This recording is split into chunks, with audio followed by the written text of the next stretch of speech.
Welcome, everyone, and welcome back. This is Michael Gibbs, and I'm the founder and CEO of Go Cloud Architects and Go Cloud Careers. And we're here for day 8 of our free Cisco Certified Network Associate Bootcamp. This bootcamp is a free CCNA-200-301 course. We'll cover Cisco Network Essentials, and this is network administrator training, network engineer training, and really networking for cloud computing training as well. So if you're a cloud architect like me, this is critical cloud architect skills. This is critical cloud architect training. And this is cloud network training in addition to being Cisco CCNA networking training. Because guess what? Networking is the foundation of the cloud. Networking is the foundation for all communications that we do. So in this cloud network training or Cisco CCNA course or CCNA course for beginners, we covered everything from what is a computer network all the way to actually building and configuring routers and switches. So please enjoy this intro to networking course because networking and cloud computing, they're just perfect together. So let's go over a few things. Today we are going to have some fun. Yesterday I asked if you guys wanted a BGP day or a big heavy duty lab day, and you guys said 50-50. So we have a lot of BGP content out there. So we're going to do the following.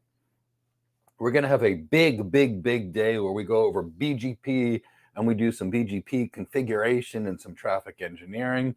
We'll be setting up a website for that. As soon as that website's available, and it may already be available, we'll have that for you to sign up, and we'll make sure you have a great cloud network architect, network engineer day. And we'll go way past the CCNA. We'll go into the CCNP and to some degree even some CCIE fundamentals when we do our fun BGP day. So that should be out soon. The link will be available very soon. And as soon as that link is available, we'll be sending it out to you so you can build your best cloud architect career, network architect career, et cetera, et cetera. So I want you to go out there and build your best career. So also, I wanted to let you know that if you have any desire for cloud computing, we have a completely free AWS Certified Solution Architect Professional book. The link for that is in the description below. It covers everything from intro, what is the cloud, to all the way through the AWS Certified Solution Architect Professional exam. Great certification to have, and that's why we produced that book completely free for you. And also, if you're interested in AWS training, we have a completely free AWS Certified Solution Architect Associate course. The link is in the description below, and a completely free AWS Advanced Networking course. The link is in the description below, although that's way more basic than anything we cover this week. So go out there and build your best career. Bear with me. Apparently, I forgot to shut off or mute my phone. This is what happens when you get a few thousand phone calls per day. Let me take care of that right now. So let's go back to the fun and the networking training. So today we're going to go back. We're going to start configuring things. We're going to work with some OSPF, maybe some EIGRP, maybe some BGP. So to get started, let me know if you're here. And you can let me know if you're here and you're awake and alert and oriented and ready to get started by typing hashtag CCNA. And if I see that hashtag CCNA, I know you're going to be ready, and we will start having fun. So let's look for that hashtag over there, and we'll take it from there. CCNA, I know you're going to be ready.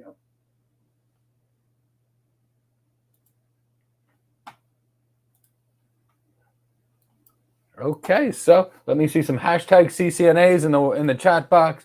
After I see some hashtag CCNAs, guess what? We're going to start having lots and lots of fun. So let's go out there. Marjan, yes, day 8. It's been day 8, but it's been a whole lot of fun. Nikhil, CCNA, good to see you. Eva Doikia, hi, Mike and everyone. Jim Weaver, hi, Mike and everyone. Frank Metal Jr., Angela, Tom Orthia, CCNA, yes. Anya, CCNA. Nike, CCNA. Brian, CCNA. I'm loving this, MJ, CCNA. And Ransom, yes, CCNA. And Dan, CCNA as well. Sadie, CCNA. I'm happy you guys are here. Elvis, CCNA, fantastic. So these are the guys. Abigail Marks, cat hired. Yes, definitely cat hired. Ravi, good to see you. Yes, my cat is definitely getting a job one day soon. Cindy's going to have her own LinkedIn page and her own business cards because she's definitely getting their cat hired. I want to let you know that at the end of this class today, we're going to introduce you to 3 very special individuals. We're going to bring them on screen toward the end, approximately around 2:30. These are people that helped me put this course together. These are three amazing cloud architects that also have a good networking background, and I can't wait to introduce you to them. There's some very special people. One of them you're going to see that's going to be doing a weekly show with me starting next year. One of them has one of these fantastic blue wrenches that you've got to work with and hear from all week. And another is someone that I'm very proud of as well. So they're going to be coming on around 2:30 so you can meet these fine people. And I'll give you a secret. Well, I'll hold those names till the end because they're very, very special people, and I want you all to meet them because they did work so hard to make sure that you guys all had the best training experience. So today, when we do this, we're going to try and piece together the parts of a network. So maybe we'll look at some IP addressing. We'll look at a couple routing protocols. We'll just have some fun. So let's do it. So let me just get everything set up here on my EVE and G server. So we're here. I'll be there pretty quickly. Properties, make sure we get the right one of these windows. CCNA, okay, should be this one. Okay, good to go. So let's bring this, let's move some of this stuff all over the place because I've got stuff coming in every different direction.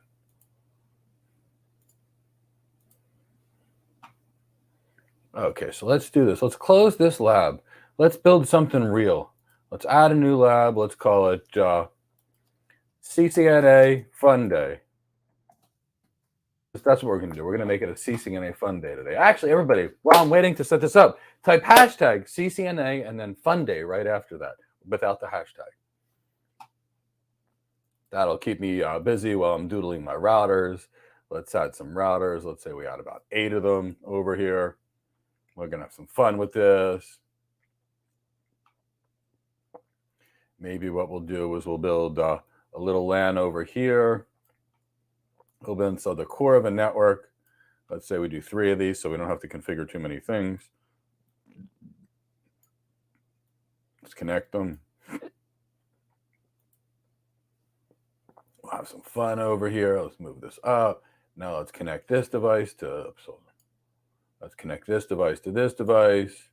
Give us a nice core looking network over here. And then while we're at it, let's connect this device to this device.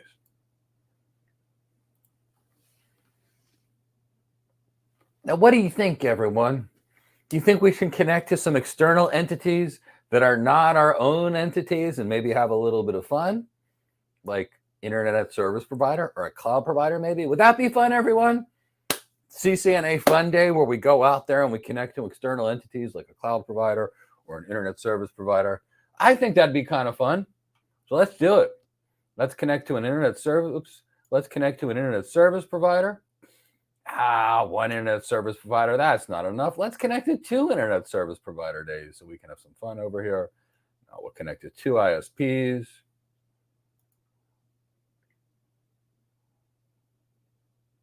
Got 2 ISPs out here on the internet. So now we're getting into some fun. Now what do we have over here? We've got an organization. Let's say it's its data center. And let's say this is the organization's data center. Let's see if we can draw a box around this somehow. I'm not Mr. Let's not try to go there. Let's not try to turn me into a person that actually understands software. Cloud architect, network architect, that's my world. So let's do this. And then let's then say, heck, while we're at it, let's add a node. Let's add a switch to connect us to a cloud provider. We'll have a switch. We're going to build the direct connection between the switch and the switch provider. And then over here, we'll have a cloud provider over here.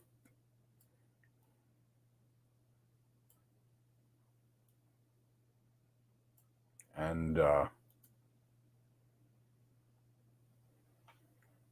maybe while we're at it, maybe we'll connect to a second cloud provider. Because this is pretty standard normal networking. Let's add another switch.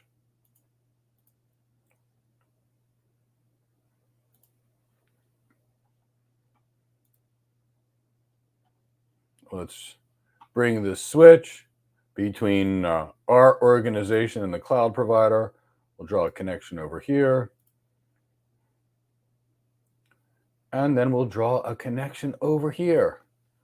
Okay, so now if you really look at it, what we can really have when we think about things is we've got a core of a network, we've got 2 internet connections, and we've got 2 cloud providers. What does this look like, everyone? Where do you think you might see something like this? And a high availability hybrid cloud situation where you've got your own internet connections going to the internet. You connect to AWS and Azure, for example. Modern day networking. This is what every network engineer does. I love when I hear the DevOps people say, hey, network engineering is going away. No. How can network engineering go away? You can't have a cloud without a network. So you can't have anything without a network. So when we see these kind of things, our whole point is, just go out there and enjoy yourself, have a great time, and you'll be there and you'll love it. So go out there and have some fun with it. So let's do it. So what do we think we need to do if we're building a network? And bear with me, I'm having a hard time seeing if you guys are here, so I'm just making an adjustment on what do you think we need to figure out first? What is the absolute most critical thing we need to figure out first before we even think about our routing? What do we have to think about here? If we get this one thing wrong, this one very fundamental thing wrong, everything is going to fall apart. So on the first day, I went over some stuff, or maybe the second day, and I said, this is really critical. And we did some math together, and we did some planning together. All right, in that section, what is the most critical thing that we can plan out to make this work? Sarah Ahmed, fantastic, the subnets. Angelo, fantastic, the subnets. Our IP addressing plan is the most critical thing out there. The most critical thing out there. So we're going to have to make sure that we use a good CIDR range for each remote location. So that's what we're going to do. We're going to subnet it down, and we're going to basically use this one CIDR block for one cloud provider, one CIDR block for another cloud provider. We're going to be using different CIDR blocks for everything so we can route summarize and do some cool route aggregation and have a party. And then we'll be connected to the internet. We'll create some loopbacks, and wow, we're going to have some fun. So we're going to get the addressing scheme straightened out. So let's now think about how do we optimize these addresses to make them fun. Let's have a party with this. So in our optimization to make things fun, let's say that in our organization, we use the 10.0.0/16. And maybe we make this one 10.1, 10.0. Let's say we do 10.0.0.0/16 for this. Then we do a 10.1.0.0/16 for this router over here, or this cloud. And we'll do a 10.2.0.0/16. So let's set these routers up. Let's start them all up because they take a while to boot. Let's boot them all up and let's have some fun.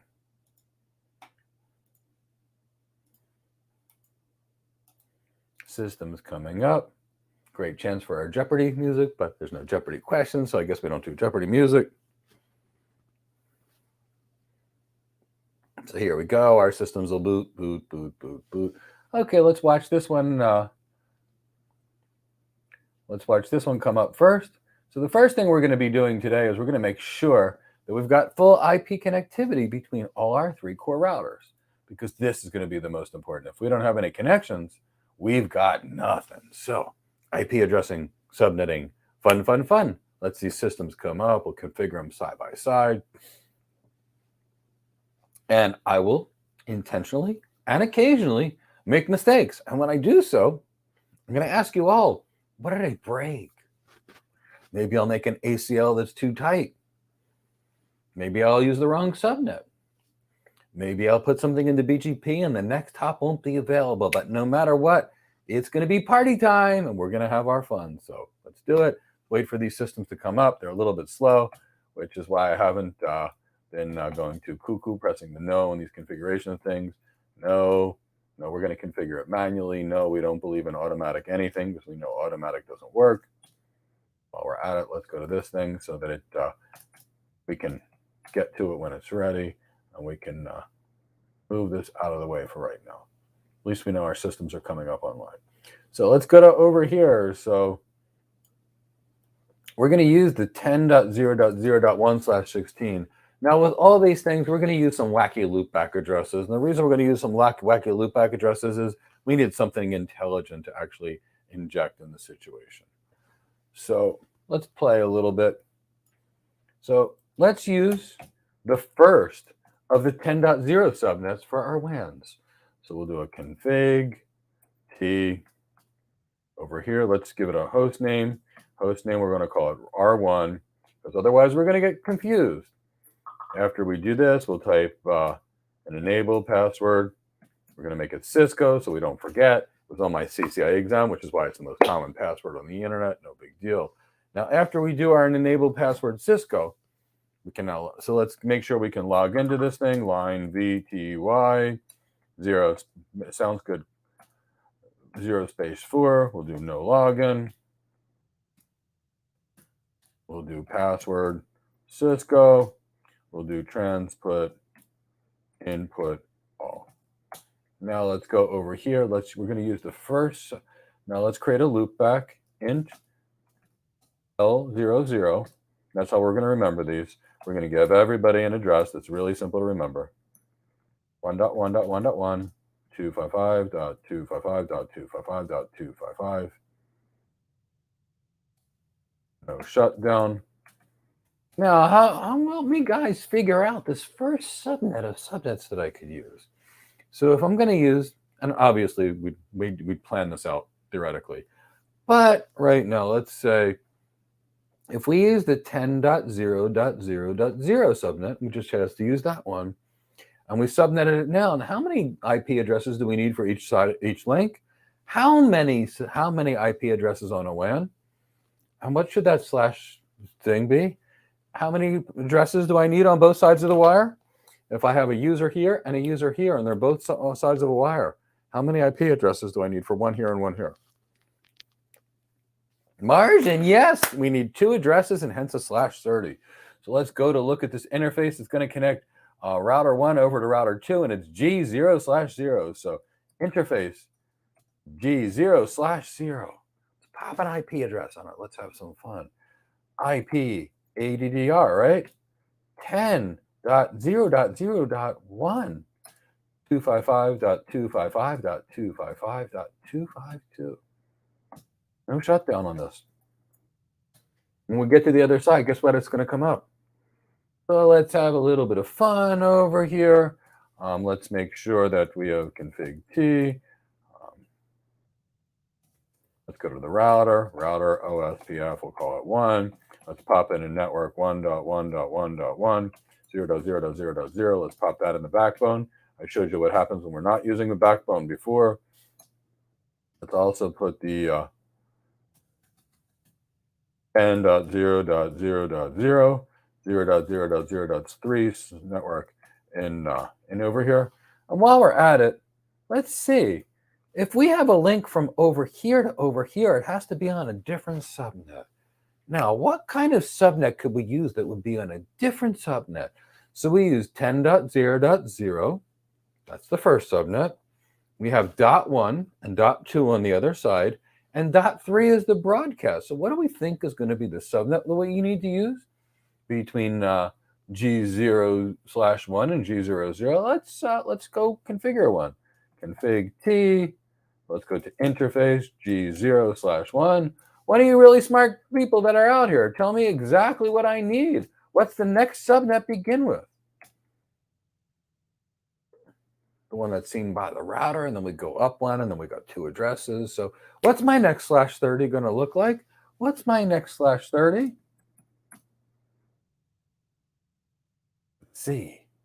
Let's see. We should have a 10.0.0. What? Oh, we've got 0, 1, and 2. 3 becomes the broadcast. So what is the next subnet? And then what becomes the next usable address? So do do do do do do do Do do do do bump bump bump bump bump bump bump bump bump bump bump bump bump bump bump bump bump bump bump. Sadie, good. The next subnet begins with .4. And Alex, exactly. The next usable IP address is .5.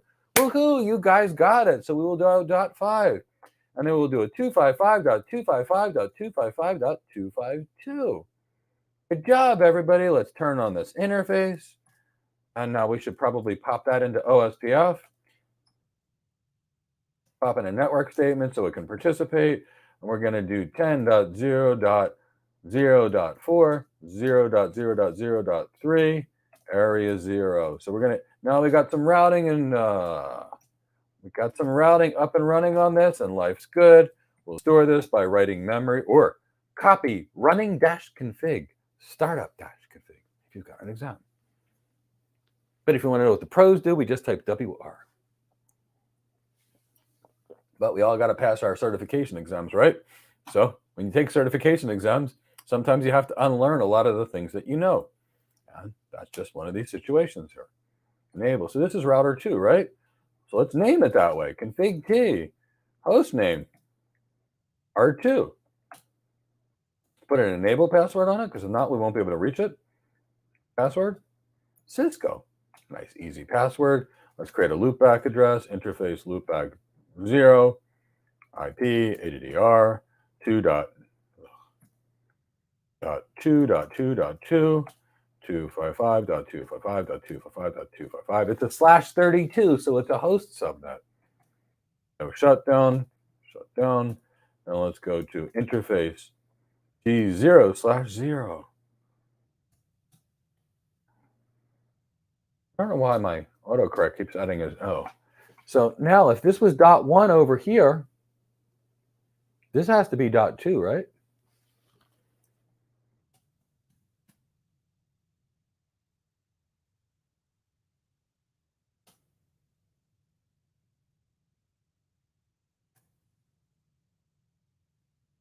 Turn this interface up.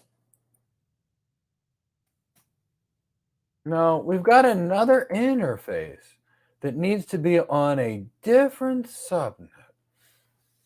So we've already used the 10.0.0 subnet, which goes 0, 1, 2, 3. We then used the 10.0.0.4 subnet, for which case we have a .5 and a .6. Now .7 becomes the next broadcast. So what's the next subnet I'm going to use?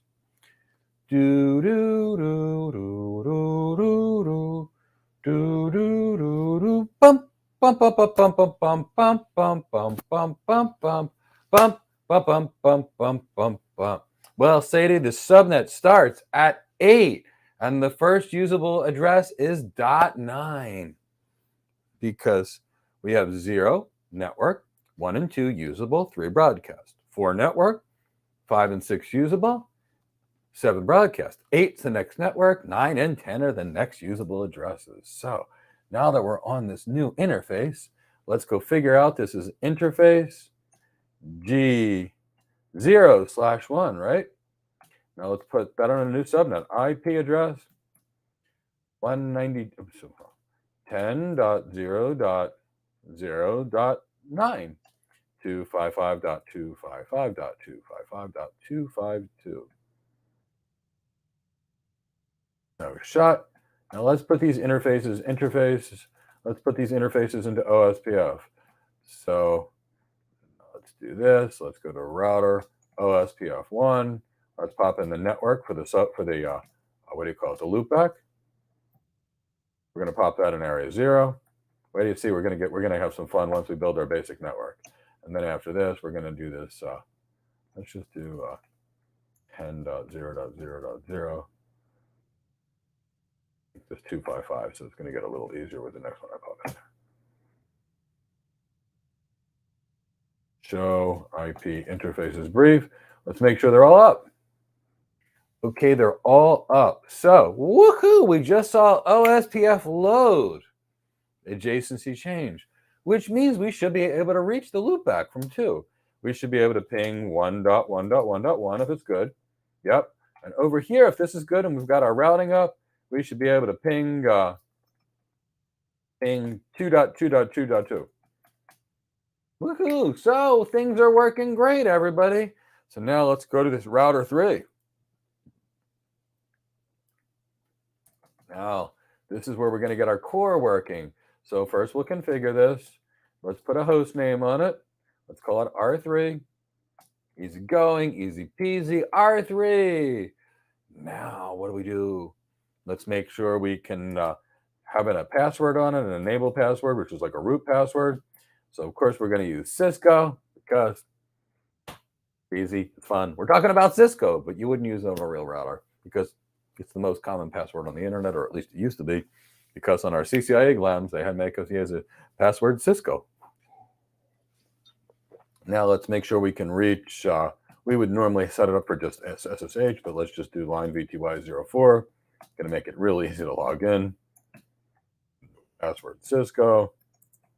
Again, we're going to do that transport input all. Now, once we get the basic routing here, this is where the fun starts. So we're going to get there. So make sure we have lots of fun with this. And we're going to troubleshoot. For example, I might pop some BGP routes, but the next hop may not be reachable, which means you may not see it in the table. So we will have fun with it. So just keep that in the back of your mind. Now, router 3. This one connects on G0 to 0 here. So interface, let's pop the loop back in first so we can identify it. We'll pop an IP address. I'm not real original, so we'll do a 3.3.3.3, 255.255.255.255. We'll do a no shutdown, even though it's usually in there. And now let's go to interface G0/0. And when we go over here, we've got G0/1. So if we do a show IP interfaces brief on this one because we forgot, and if you're like me, you've got no short-term memory whatsoever, we know that the other side of this is .1. So 0, 1, 2. Ding, ding, ding, ding. I'm going to pop 2 here. So, and now granted, you obviously would hopefully have planned this out much better than that, but we've got a small amount of time. So we're going to go to int G0/0. Let's put an IP address on it. We're going to do 10.0.0.2, 255.255.255.255. 252. That would have been a problem. We would have, let's do a no shutdown on this one. Now remember, we also have a link to this router over here. So let's go to interface G0/1 on this interface. G0/1. G0/1 is connecting to .9. 8, which is the 0. 9 and 10 are usable. 11 is the broadcast. Next one starts at noon. Okay, guess what? Here's what we're going to do here. We're going to make this .10. IP A to DR 10.0.0.10 255.255.255.252. No shutdown. Now let's add some things to OSPF, router OSPF 1. Let's do a network statement for the loopback, 3.3.3.3, 0.0.0.0, area 0. Do another one for the 10 subnet.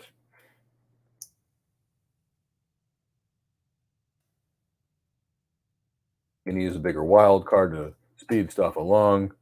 Let's write this to memory. Let's write this to memory. And if we did everything right, we should see 2 OSPF neighbor adjacency changes. So if we did it right, so let's see, are we going to get it? Are we going to get our neighbor adjacency changes? Is it coming? Is it coming? Is it coming? OSPF adjacency change. Okay, we got 1. We should get 2. So let's go to this router 3. Show IP OSPF neighbors. There should be more than 1. There's only 2. Why? Let's do a show IP. Told you I was going to make some mistakes today. Let's see what we got over here. Okay, this link is up. This link is up. And this link is up. So why do we have only 1 neighbor and not 2 neighbors? Let's go over here. Show IP interface brief. These are all up too. Can we ping on the opposite side? Ping 10.0.0.10. We can. show IP OSPF neighbors. Now 2's got 2 of them. Let's see if how many 1 has.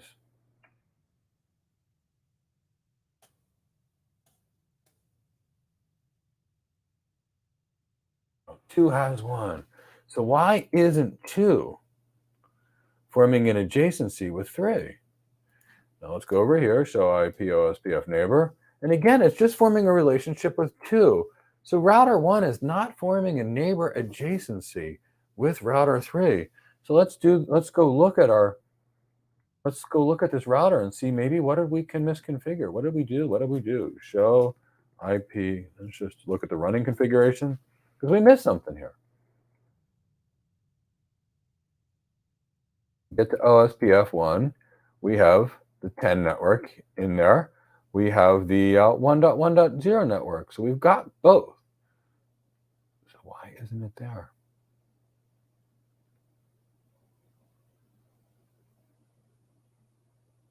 Connect the wrong link. Let's ping across the link.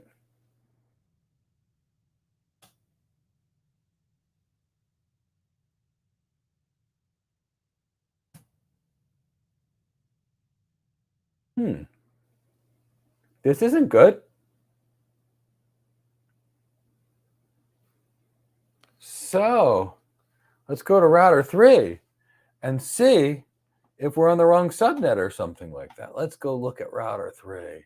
Router 3. Oh, wow. Yeah, this isn't good. What's not good about this? On router 3, we've got the, look at this. What are you guys seeing? What are you guys seeing? On router 3, is this on the right subnet?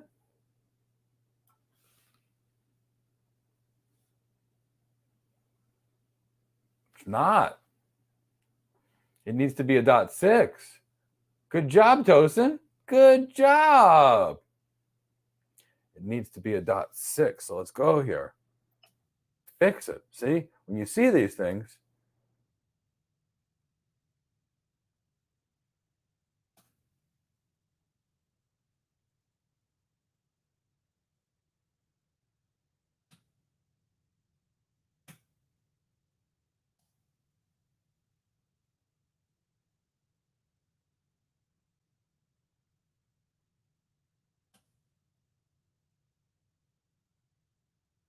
can we ping across the link now? Woohoo! OSPF neighbor adjacency change.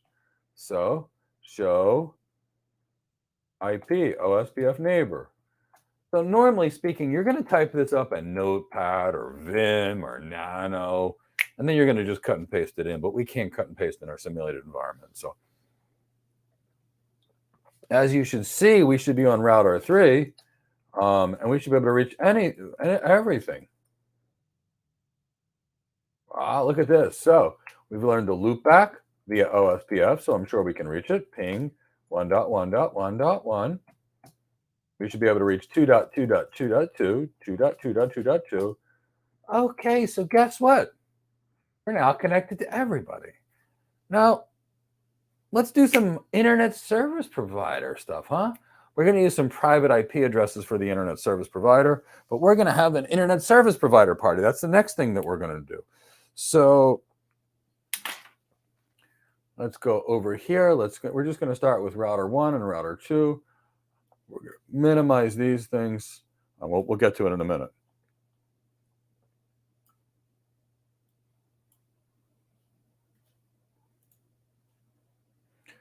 Okay, so let's give this guy this router. Do that. Won't be able to see the screen. Okay, we'll give this router a minute to come up. We're gonna have some fun over here. Now, because this is going to be an internet service provider router, we're going to use some public IP addresses here just to make it work. Let's configure the host name int ISP-A. So this is going to be our internet service provider A. Now, of course, we'll put a password on it.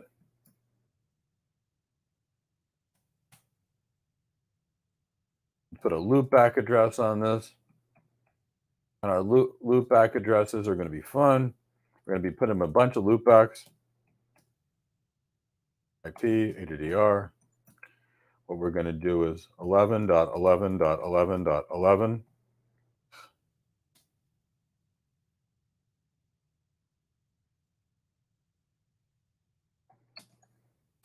Well, let's create another loopback.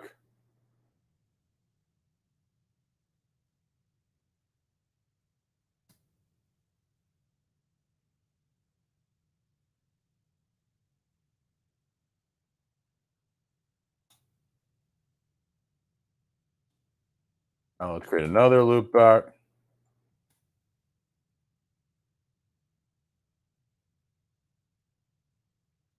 You'll see why we're going to do this.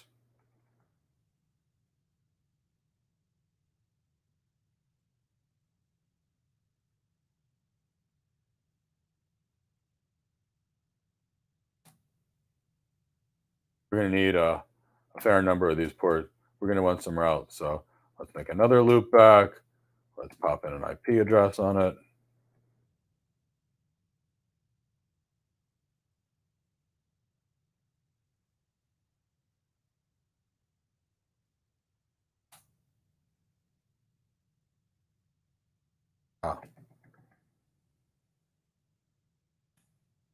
Okay, so now on this WAN link, we can still use our same 10.x whatever we want.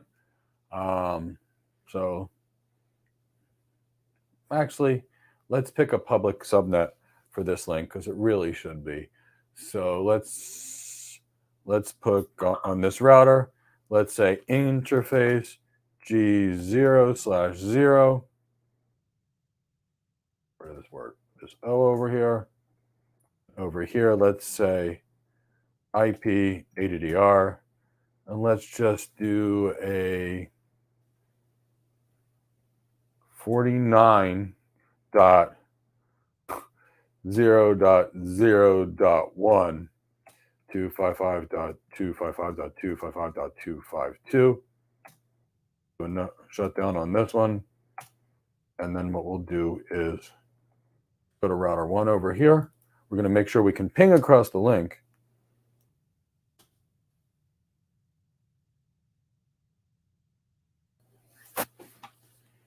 And when we do so, let's make sure we do this. Let's go to router 1. Let's go to interface D0/2 IP address. It's got to be on the opposite side of that link. So let's do a 49.0.0.2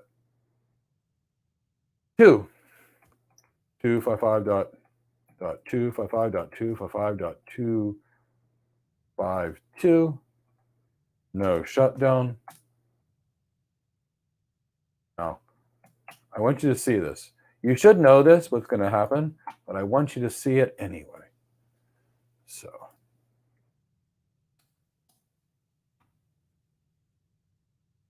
now this is the ISP's router, and if we do a show IP route on this, what do you see? You see this link, and you see all the loopbacks, and they all say connected. Now, can you ping the opposite side of this link? Because we have to make sure the link works.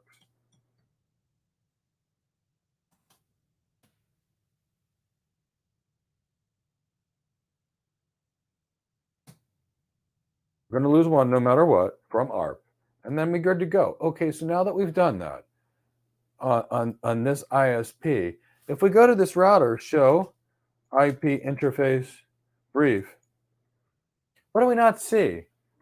We can ping across the link. Let's make sure we can. Ping 49.0.0.2. .1 at the far end. We can ping it. But do we have a route for anything else? We have our OSPF routes. Do we know about 12.12.12.12 in there? No. Can we ping 12.12.12?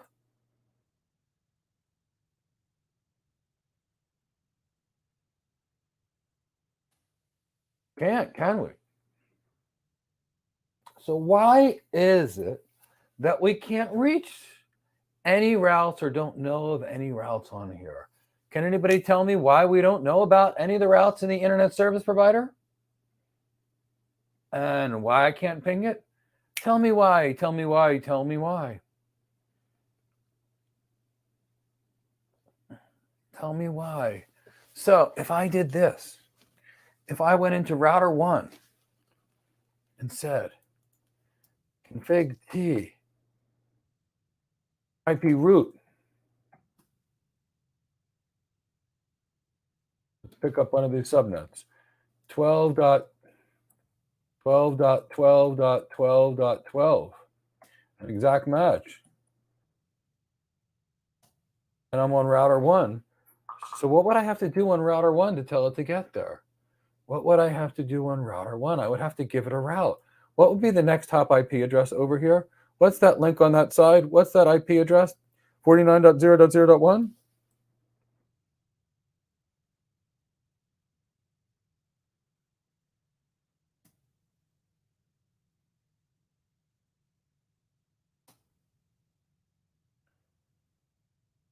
Whoops, sorry about that. It's got to be an exact match.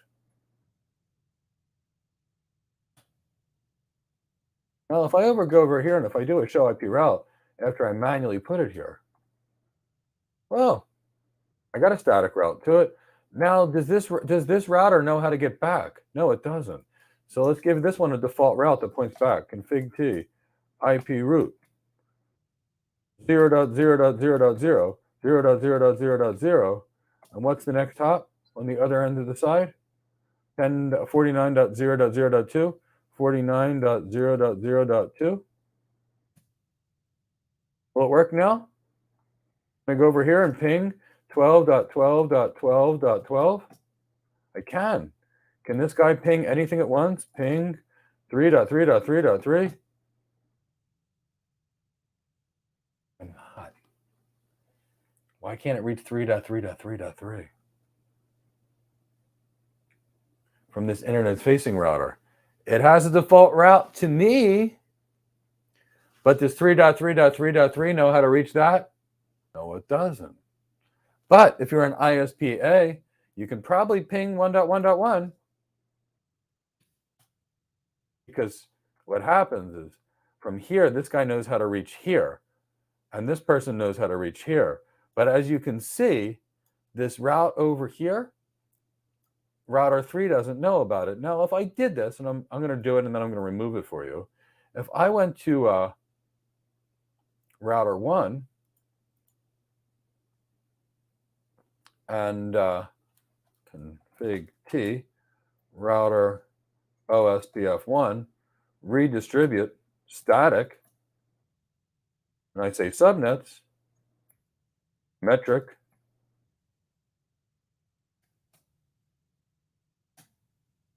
now do you think this router might be able to do it again?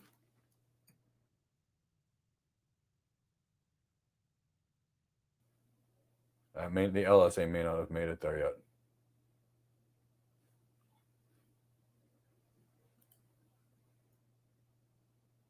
CF over here, if it has the root back.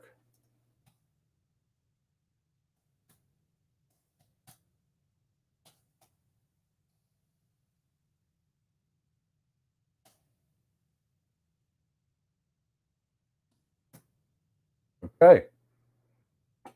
See why router 3 can now reach it now? We may actually have to tell this the route over here. This router knows how to go to here, and we need to give it more routing. But I didn't want to do too much on the static routing side because I wanted to make it more fun and dynamic for you. Okay, everyone, real quick. On February 23rd, we're going to do the big BGP day where we're going to talk about BGP, how it works, design it. Then we're going to do a massive BGP lab like you guys have recommended. So sign up for it. The link is already in the chat box. Chris from my team popped it there. It'll be a fun, big networking day. I promise you that. So let's get rid of these static routes for right now because I don't want to cause any kind of